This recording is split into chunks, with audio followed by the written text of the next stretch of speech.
quay trở lại với Lisa Channel và hôm nay chúng ta sẽ cùng nhau đến với một ngôi nhà rất là dễ thương của một cô nàng búp bê chibi nè.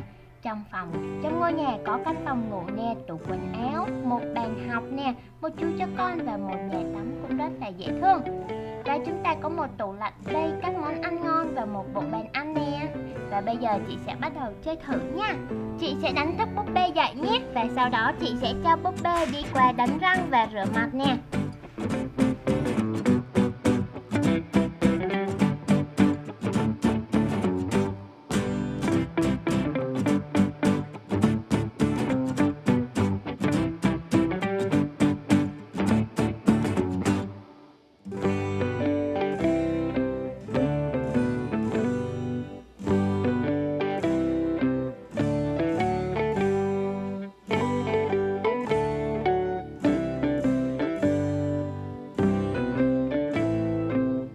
Sau đó sẽ thay ra một bộ đồ thật là dễ thương.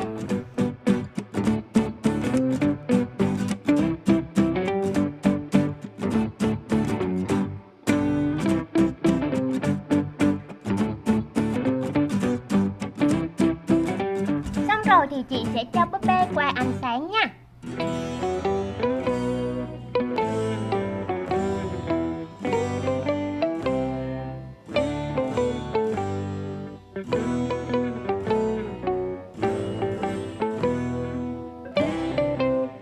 Một bữa sáng đầy đủ các món ăn nè, chúng ta có bò bít tết nè, rau xà lách trộn nè và một ly nước chanh dây nè.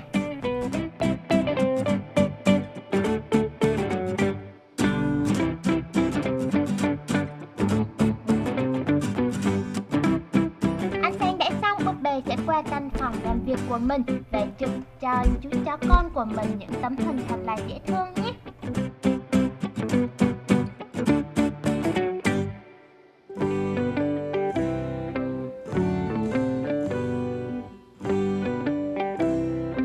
Sau khi đã làm xong công việc chụp hình thì chị sẽ cho búp bê thay đồ thật là đẹp để đi ra ngoài dự tiệc nha.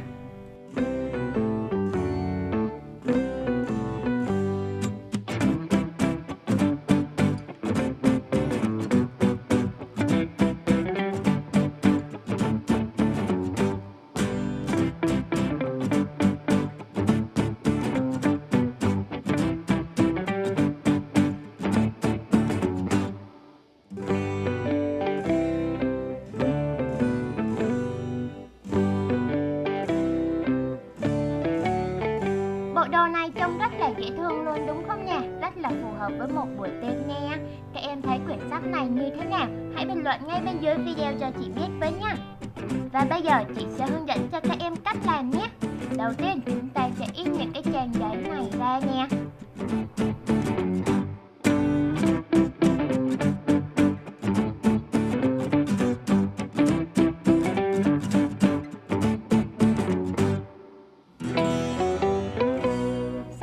In đủ rồi thì chúng ta sẽ sử dụng kéo để cắt những cái hình này ra nha.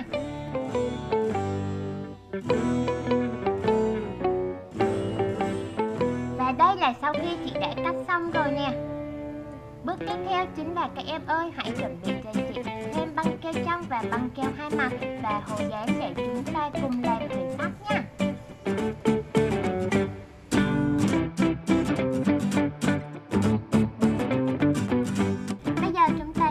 Theo video chị hướng dẫn nha. Chúng ta sẽ bắt đầu sắp xếp theo từng trang nhé.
và dán những trang bìa nè.